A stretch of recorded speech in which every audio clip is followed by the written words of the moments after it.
देह के दर्द छौड़ी रहो ही कैसे मजे मजे। हमारा देह के दर्द छौड़ी रहो ही कैसे मजे मजे। छौड़ा रे दे अभी सजे धजे कलावा करब 12 बजे। छौड़ा रे दे अभी सजे धजे कलावा करब 12 बजे।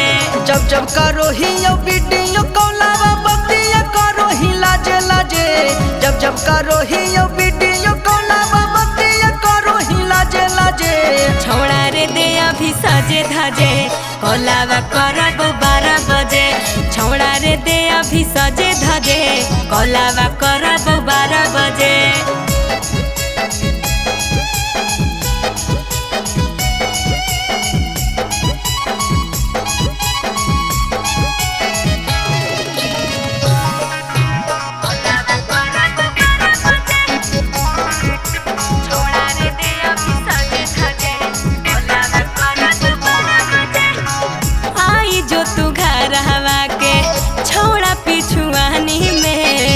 खोखी हो नहीं छौड़ा सीधे घुसी हो मच्छरदानी में। ठीक हो गया मच्छरदानी में। एक बेरी बाहर दी है छौड़ी तू बोलावा गे।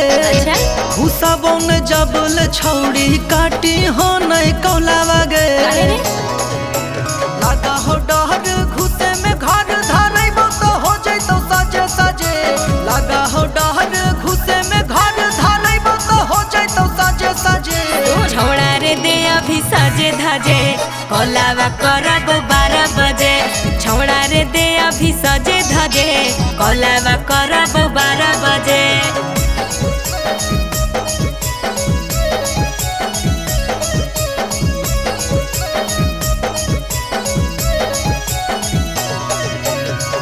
करतौ जे मन छौड़ा कर ली है मिल के।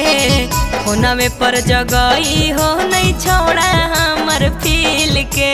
छौड़ा हमर फील के बुझले। छौड़ी कंट्रोल नहीं होता अब हमारा गे। देख दी है खोल खोल के जाके पिछला कमरा गे। अरे ऐसे नहीं बोल। सूरज सिंह के देखे दर्दिया रहो ही कैसे मजे मजे। सूरज सिंह के देखे दर्दिया रहो ही कैसे मजे मजे।